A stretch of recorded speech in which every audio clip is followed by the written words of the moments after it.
welcome everyone. Today we are going to talk about good manners and etiquette. Etiquette मतलब शिष्टाचार. जब आप किसी से बात करते हैं तो आपको बहुत ज़्यादा इन सब चीज़ों का ध्यान रखना चाहिए कि आप सामने वाले पर अच्छा प्रभाव डाल सके, अच्छा इंप्रेशन डाल सके. कहाँ पर क्या नहीं बोलना चाहिए और क्या बोलना चाहिए ये जानना बहुत ज़रूरी है. इसलिए आज के इस लेसन में आप ऐसी ही चीज़ें सीखने वाले हैं जिससे आपके बात करने का तौर तरीका इम्प्रूव होगा. जी हाँ, देखिए सबसे पहले हम बात करेंगे पोलाइट वर्ड्स एंड फ्रेजेस पे. तो आपको पोलाइट वर्ड्स यूज करने चाहिए, पोलाइट फ्रेजेस यूज करने चाहिए. ठीक है, एक ही बात को हम दो तरीके से कह सकते हैं. एक तरीका रूड हो सकता है और एक तरीका पोलाइट हो सकता है. तो पोलाइट वाला यूज करेंगे तो अच्छा इंप्रेशन पड़ेगा. आप सभी ये जानते भी हैं व्हेन समवन हेल्प्स यू, जब आपकी कोई मदद करे तो आपको थैंक यू बोलना चाहिए. ठीक है, जैसे कि थैंक यू फॉर कमिंग और थैंक्स फॉर कमिंग. तो थैंक्स या फिर थैंक यू दोनों आप यूज कर सकते हैं. जैसे कि ये बंदा जब यहाँ पर आया तो उसने हाथ मिलाते हुए बोला थैंक्स फॉर कमिंग, आने के लिए धन्यवाद. तो थैंक्स कहने के भी कई तरीके होते हैं. जैसे कि थैंक यू सो मच मतलब आपका बहुत बहुत धन्यवाद. थैंक यू वेरी मच इसका भी सेम मतलब है, आप दोनों में से कुछ भी यूज कर लें, आपका बहुत धन्यवाद. थैंक यू फॉर, उसके बाद आप वो रीज़न दे सकते हैं जो काम के, जिस काम के लिए आप उसे धन्यवाद कह रहे हैं. जैसे thank you for coming, thank you for helping, thank you for something. किसी चीज़ का भी आप नाम ले सकते हैं, जैसे कि thank you for the present. ठीक है, मतलब कि उस उपहार के लिए धन्यवाद. तो इस तरीके से आप थैंक यू फॉर का यूज़ करके आगे अपनी बात को जोड़ सकते हैं. आई अप्रिसिएट योर गाइडेंस या आई अप्रिसिएट योर हेल्प या फिर आई अप्रिसिएट योर टाइम. किसी ने आपकी मदद की, किसी ने आपको गाइड किया, कुछ सलाह दी, तो बोलिए आई अप्रिसिएट योर गाइडेंस. ठीक है, किसी ने अपना समय दिया, आपका साथ दिया, तो आप क्या बोलेंगे? I appreciate your time. Please accept my deepest thanks. Deepest मतलब एक तरीके से दिल की गहराइयों से धन्यवाद देना. तो वहां पर आप बोल सकते हैं, जब आप बहुत ज़्यादा दिल से मान रहे हैं उस चीज़ को और धन्यवाद बोल रहे हैं, तो बोलिए please accept my deepest thanks. ठीक है, I am grateful for your support या फिर I am grateful for your help मतलब आपके सपोर्ट के लिए, आपकी मदद के लिए मैं आपका आभारी हूँ. It was very thoughtful of you. और अगला है I O U one. I O U one का मतलब कि जो आपने मेरी मदद की है तो मेरे ऊपर ये आपका एहसान है जिसे मैं भी फ्यूचर में कभी चुकाऊंगा. आई ओ यू वन.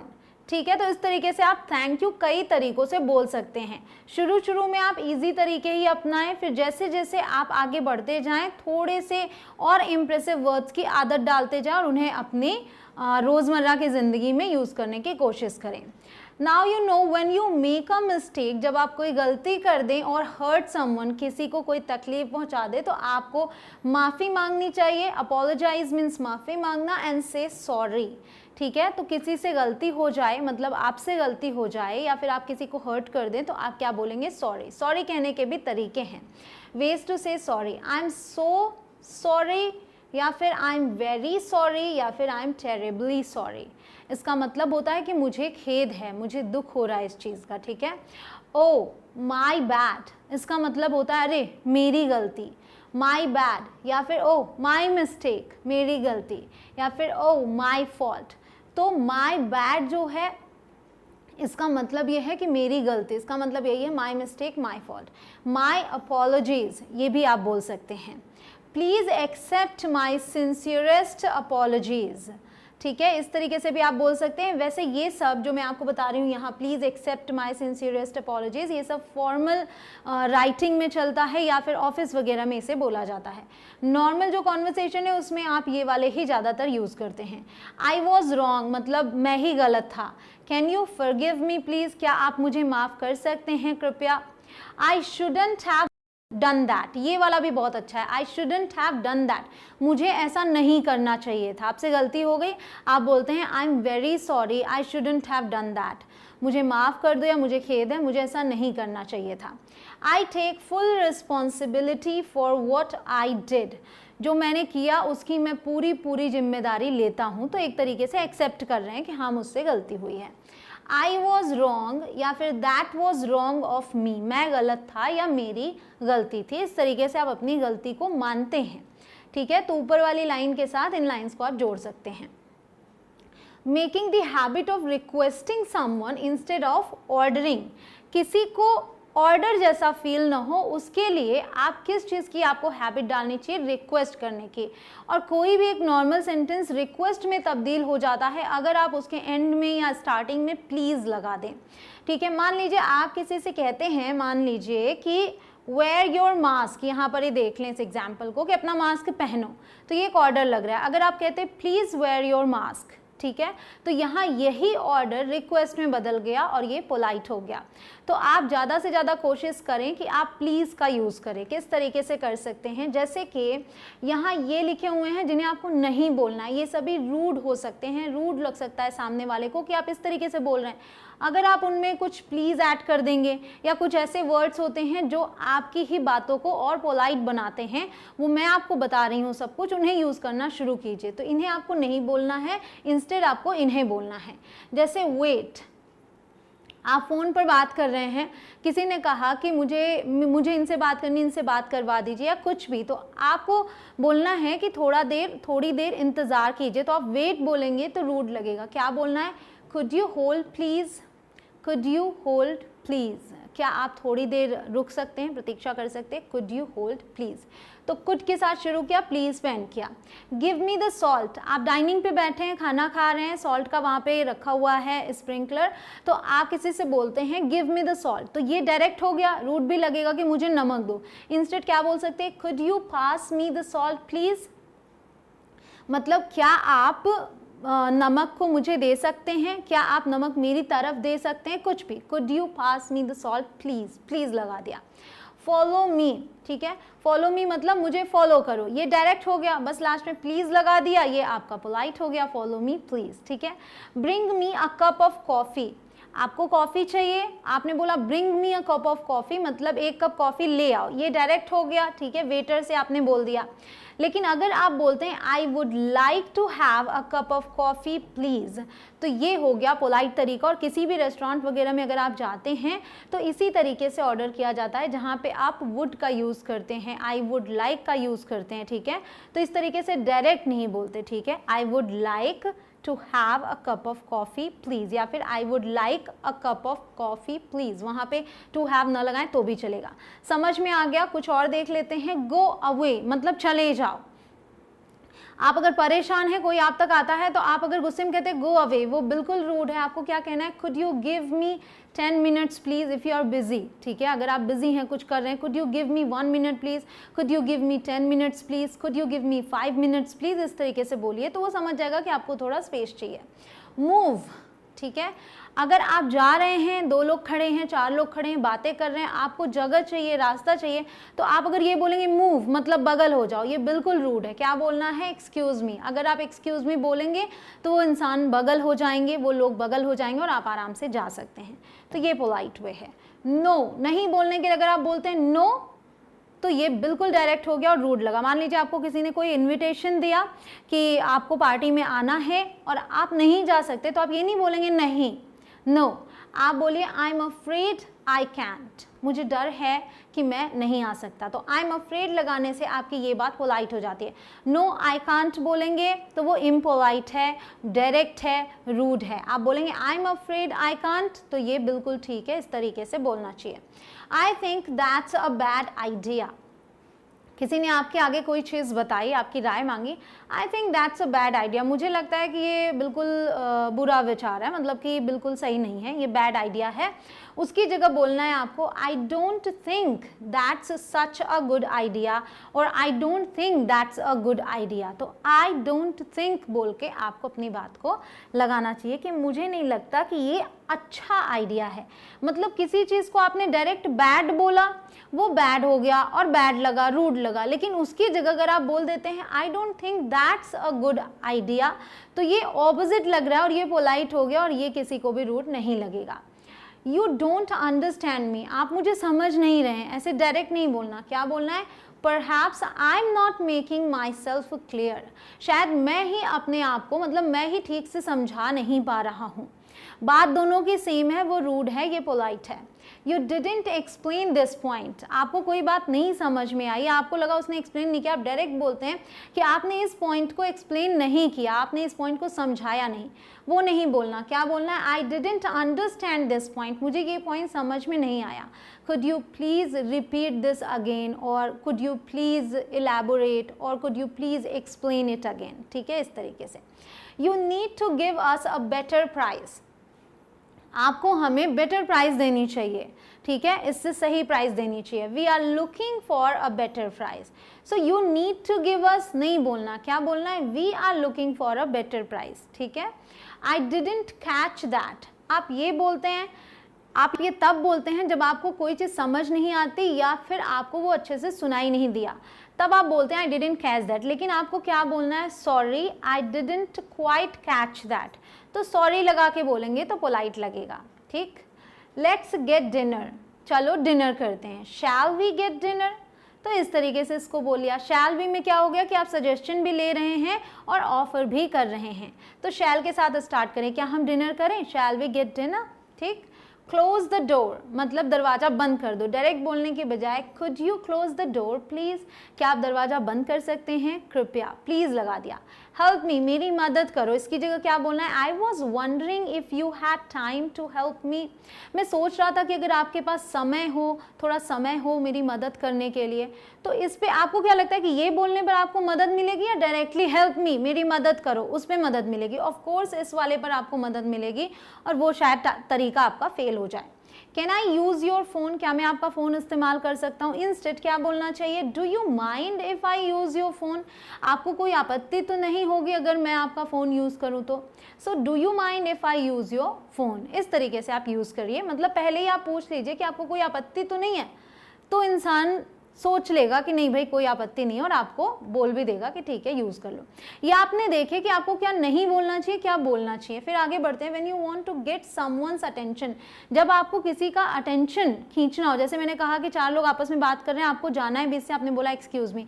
ऐसे ही अगर 4 लोग बातें कर रहे हैं, आपको उनसे ही कुछ बोलना है, तो एक्सक्यूज़ मी कह के ही बीच में आपको बोलना चाहिए। Formal phrases to wish hello and goodbye, किसी से आप मिलते हैं हेलो बोलते हैं, जाते वक्त आप गुड बाय बोलते हैं, तो इनके लिए आपके सामने फॉर्मल फ्रेजेस क्या हैं? हेलो और गुड बाय भी फॉर्मल ही होते हैं। उसके अलावा आप हेलो के लिए हाय का यूज़ करते हैं, हे का यूज़ करते हैं, ये सब आप अपने फ्रेंड सर्कल में कर सकते हैं। लेकिन ऑफिस में गए तो either you can say hello या फिर आप इनका यूज़ कर सकते हैं, जैसे कि गुड मॉर्निंग। तो गुड मॉर्निंग को आप किसी के भी साथ यूज़ कर सकते हैं। कब यूज़ करना है ये समझिए। Good morning time is generally from 4 AM to 12 PM। ठीक है, सुबह 4 बजे से लेके दोपहर के 12 बजे तक आप गुड मॉर्निंग बोल सकते हैं। Wish your family members after you wake up, जैसे ही आप उठते हैं उन्हें गुड मॉर्निंग बोलिए, इसका मतलब होता है सुप्रभात हिंदी में। Wish your teachers and friends when you go to school, school जाए तो टीचर्स और फ्रेंड्स को विश करें good morning. Wish your boss and colleagues when you go to work place, जब आप ऑफिस जाते हैं ना तो वहाँ पे अपने बॉसेस को या फिर अपने कॉलीग्स को आप विश कर सकते हैं गुड मॉर्निंग। तो गुड मॉर्निंग इतना अच्छा वर्ड है जो आप किसी के भी साथ यूज़ कर सकते हैं। फिर आते हैं good afternoon. Wish when you meet someone after 12 PM, दोपहर 12 बजे के बाद जब आप किसी से मिलें तो आपको गुड आफ्टरनून बोलना है। और कब तक बोल सकते हैं एक्चुअल में मैं बताऊं तो यहाँ पे मैंने लिख रखा है 5:30 PM, वरना मैं आपको बता दूं कि ये इस हिसाब से चलता है कि जब दिन ढल जाए तब तक आप गुड आफ्टरनून बोल सकते हैं। ठीक है, मतलब जब आपको लगता है कि अब सूरज अस्त हो रहा है, अब शाम की शुरुआत हो गई है, तो गुड इवनिंग बोलना शुरू कर देंगे, जो कि अगला है। ठीक है, तो आप 5:30 या फिर लोग 6 बजे तक गुड आफ्टरनून बोलते हैं, फिर 6 बजे के बाद या 5:30 के बाद आप गुड इवनिंग बोलिए। Wish when you meet someone after 5:30 PM और when the sun goes down, जी हाँ, जब आपको लगता है कि अब सनसेट हो चुका है या हो रहा है, गुड इवनिंग बोलना शुरू कर देते हैं। ठीक है, गुड इवनिंग कब तक बोलना है ये भी मैं आपको बता दूं कि जब भी आप शाम को रात को किसी से मिलते हैं तो गुड इवनिंग बोलिए। उसके बाद विदा लेते वक्त गुड नाइट बोलना है। ये नहीं कि आप 8 बजे किसी से मिले तो आपको लगा अब तो अंधेरा हो गया है तो हेलो सर गुड नाइट, ऐसे करके आपको मिलना नहीं है, ऐसे करके आपको जाना है। ठीक है, जाते वक्त आप गुड नाइट बोलते हैं, मिलते वक्त गुड इवनिंग ही बोलते हैं। फिर आप रात के 1 बजे भी अगर किसी से मिले, 12 बजे भी किसी से मिले तो गुड इवनिंग बोलेंगे, इस बात को गांठ बांध लीजिए। Wish when you leave for your home, जब आप कहीं गए हैं वहाँ से घर के लिए निकल रहे हैं तब आप गुड नाइट बोलिए, जैसे बाय रोहन गुड नाइट, ठीक है। No matter what time it is, रात का समय है तो आप गुड नाइट बोलकर आ जाते हैं। Wish your family members when you go to sleep, जब आप सोने जाते हैं तो ऑफकोर्स फैमिली मेम्बर से गुड नाइट कह के आप सोते हैं। अब वो आप 8 बजे सोएं, 10 बजे सोएं, 12 बजे सोएं, 2 बजे रात सोएं, आप गुड नाइट बोलकर सो जाते हैं, ठीक है। Good night dad, to make sure if they are fine, आपको अगर पता करना हो कि कोई ठीक है नहीं ठीक है तो आप क्या पूछते हैं, how are you. So look at this conversation, hello, the other person says hello, how are you, hello तुम कैसे हो, जवाब आता है आई एम वेल, यू मतलब मैं ठीक हूँ, और तुम। वेज टू से हाउ आर यू, अब हाउ आर यू कहने के भी तरीके होते हैं। हाउज एवरीथिंग मतलब सब कैसा है। हाउ डू यू डू, तुम कैसे हो। हाउ डू यू डू का मतलब होता है हाउ आर यू, दोनों का मतलब सेम ही है, ये बहुत ही फॉर्मल है, ऑफिस वगैरह में ज़्यादा यूज़ होता है how do you do. What's up, इसका मतलब भी है कि क्या चल रहा है, तो कई बार आप मिलते हैं तो ऐसे भी यूज़ करते हैं। हाउ आर यू डूइंग, आप कैसे हैं। हाउ आर थिंग्स, चीज़ें कैसी हैं, मतलब वही बात है कि कैसा चल रहा है।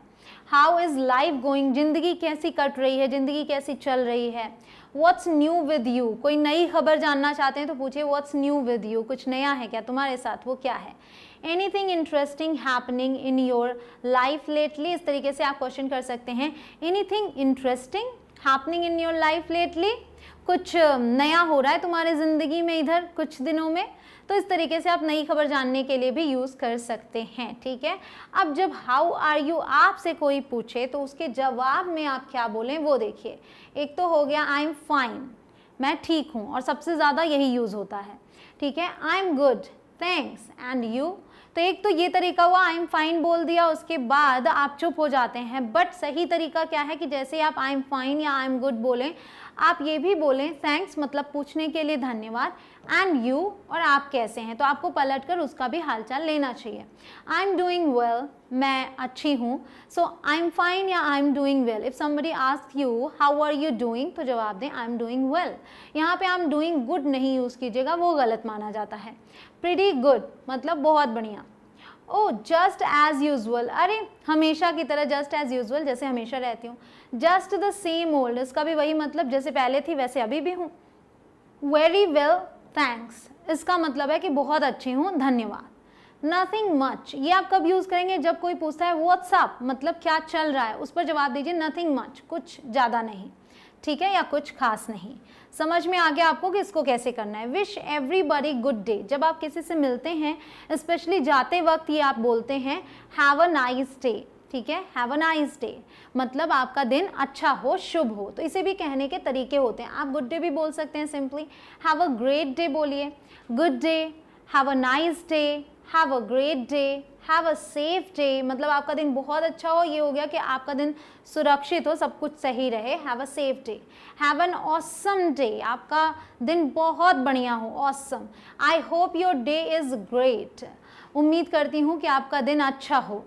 Today will be the best, ये भी आप बोल सकते हैं किसी को। Today will be the best means आज का दिन आपके लिए सबसे अच्छा होगा, today will be the best. तो इस तरीके से आप किसी से बोलकर जा सकते हैं। अब एक बहुत ही इंपॉर्टेंट चीज़ है शेक हैंड्स, आपको हैंड शेक करना चाहिए।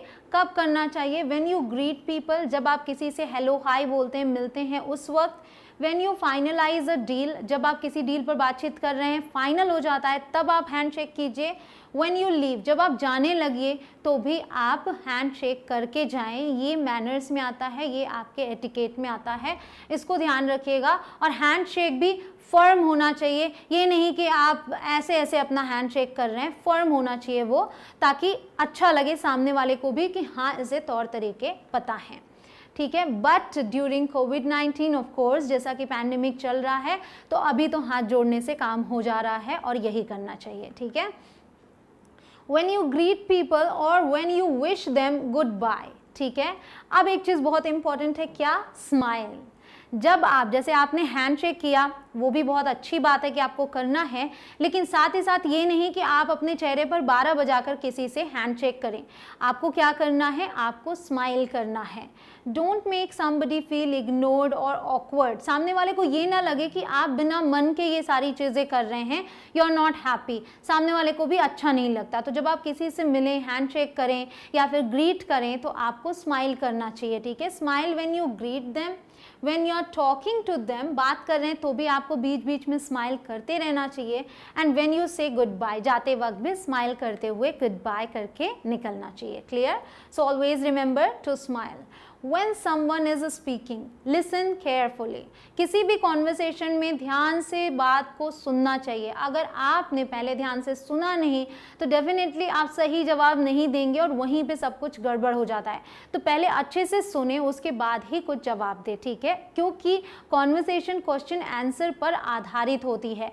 सवाल को सही से सुनेंगे तभी आप सही जवाब देंगे, ठीक है। सो लिसन केयरफुली, ये बहुत ज़्यादा इंपॉर्टेंट है, ठीक है। से पार्डन मी, पार्डन मी कब कहना है, ये देखिए क्वेश्चन मार्क भी है। When you want someone to repeat something they just said because you couldn't listen और अंडरस्टैंड। जब किसी ने कोई बात कही और आप उसे सुन नहीं पाए या समझ नहीं पाए तो आप बोलिए पार्डन मी। दैट मीन्स कि अपनी बात को फिर से दोहराइए, पार्डन मी। या सिर्फ बहुत लोग पार्डन इतना बोलते हैं, ठीक है, पार्डन इतना बोलते हैं, बट टोन क्वेश्चन वाला होना चाहिए। अब ये लड़की बोले जा रही है, इसको नहीं समझ में आया तो क्या बोलेगी ये, पार्डन मी, मतलब कि जो भी बोला फिर से बोलो, समझ नहीं आया, मैं सुन नहीं पाई, ठीक है। अब कुछ चीज़ें हैं जो बहुत ज़्यादा इंपॉर्टेंट है। आई होप कि आप लोगों को पता भी होंगी, आई नो बहुत सारे लोगों को पता होंगी, बट इस क्लास में बताना भी ज़रूरी है क्योंकि ध्यान नहीं देते हम कई बार। Cover your mouth while talking. अब आप यॉर्निंग, मतलब आपको जमाई आने लगे तो आप क्या करेंगे, कवर करना है माउथ को, ठीक है। ऐसे नहीं कि सामने किसी के भी आप शुरू हो जाएं। उसके अलावा जैसे ही छींक आती है, स्नीज, बच्चों को भी ज़रूर से सिखाएं। Whenever you are sneezing cover your nose, ठीक है। तो नोज़ कवर करें, स्नीजिंग मतलब छींकना। कॉफिंग, कॉफिंग मतलब खांसना, खांसी आए तो भी अपने फेस को, अपने माउथ को कवर करें, ठीक है। स्टैंड इन लाइन, ये बहुत ही इंपॉर्टेंट है। अगर आप कहीं भी गए हुए हैं, इवन कई बार ऐसा होता है कि आपने अप्लाई किया है जॉब के लिए और वहाँ आप जाते हैं, so standing in line is really very important. जो लाइन लगी है, स्टैंड इन लाइन बोला जाता है, ठीक है, मतलब कतार में खड़े रहना। तो इसका ध्यान रखिएगा कि आप लाइन में खड़े हों, यू स्टैंड इन लाइन। अब क्या है, होल्ड द डोर, ये इसका क्या मतलब है, कब यूज़ करना चाहिए, when someone is passing through the door, जब कोई दरवाजे के पास से जा रहा है। अब देखिए इस लेडी के हाथ में, दोनों ही हाथ में बैग है, तो तरीका क्या है कि आप दरवाजे को होल्ड करें, मतलब पकड़ें। So hold the door while someone is passing through the door, ठीक है। उस टाइम पे दरवाजे को पकड़ना, ये आपका शिष्टाचार है। और या फिर कोई है आपके साथ तो उसे आप पहले अंदर जाने दें, ये भी आपका शिष्टाचार है, ठीक है। Hold the door. अब कुछ चीज़ें हैं जो ध्यान में रखनी चाहिए, बॉडी ऑर्डर और फिजिकल अपीयरेंस।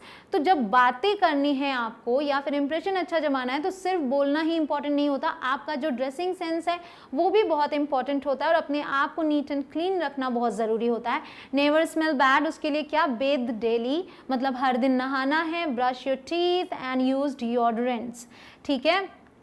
आप सोचेंगे मैम ये सब बातें क्यों बता रही हैं, हमें पता है, बट ये सारी चीज़ें आपको जानना ज़रूरी है। मतलब आपको पता होना चाहिए कि इन सब चीज़ों का ध्यान रखेंगे तब ओवरऑल हमारी पर्सनालिटी अच्छी होगी, ठीक है। वॉश योर क्लोथ्स रेगुलरली, साफ कपड़े पहन के जाएं। स्पेशली इंटरव्यू की बात करें तो इन सब चीज़ों का आपको खास ध्यान रखना चाहिए। कीप योर सराउंडिंग क्लीन, ठीक है। तो जब आप इंटरव्यू के लिए जाएँ तब तो बहुत ही ज़्यादा इंपॉर्टेंट है कि सारी बातों का ध्यान रखें कि आपने कैसे कपड़े पहने हुए हैं, आपको क्या बोलना है, सबसे पहले क्या बोलना है, आखिर में क्या बोलना है, ठीक है। ये सारी चीज़ें आपको पता होनी चाहिए। कुछ बैड मैनर्स हैं जिन्हें आपको अवॉइड करना है। लाउड वॉइस, बहुत ज़ोर ज़ोर से नहीं बोलना है। जिस पेस में सामने वाला बोल रहा है या फिर जैसा उसका साउंड है, जैसा उस माहौल में साउंड होना चाहिए, उस हिसाब से ही आपको अपना साउंड रखना चाहिए। शो ऑफ, मतलब कि आप ड्रेसअप तो अच्छा करें बट शो ऑफ ना हो कि वो पूरी तरीके से दिखावा लगे, शो ऑफ लगे, तो शो ऑफ नहीं करना है। स्टेयर, घूरना नहीं है। ये बात ध्यान रखिएगा कि जब आप इंटरव्यू देने जाते हैं, इंटरव्यू में आप क्या करते हैं कि इंटरव्यूअर से ये तो कहा जाता है कि आई आई कांटेक्ट रखें। जी हाँ, बिल्कुल आई कांटेक्ट रखना चाहिए, बट ऐसा ना लगे कि आप उसे घूर रहे हैं। तो इस बात का ध्यान रखिएगा कि घूरना नहीं है, और ये भी नहीं करना है कि आप नीचे टेबल पर देखकर बात करें और इंटरव्यूअर आपसे बात कर रहा है। आपको आई कांटेक्ट बनाना चाहिए, बट ऐसा ना बनाइएगा कि वो घूरना लगे, ठीक है। So don't stare. इन सभी चीज़ों का ध्यान रखकर आप सामने वाले पर बहुत अच्छा इंप्रेशन जमा सकते हैं। इंप्रेशन से मेरा मतलब ये है कि जब भी आप किसी से बात करें और आप चले जाएं, फिर भी वो आपके बारे में सोचता रहे, ये कहलाता है कि आपने बहुत अच्छी छाप छोड़ी है। तो छोटी छोटी बातों का ध्यान रख के सही तरीके से इंग्लिश बोलकर ही आप ऐसा कर सकते हैं। प्रैक्टिस करते रहिए, हर एक वीडियो लेक्चर के साथ प्रैक्टिस करते रहिए। मैं मिलूंगी आपसे अगले वीडियो में, और ये वीडियो कैसी लगी कमेंट सेक्शन में लिख के ज़रूर बताइएगा। जिस भी लेसन में आपको कुछ भी पूछना हो कमेंट सेक्शन में पूछ सकते हैं। Thank you so much guys for watching this video.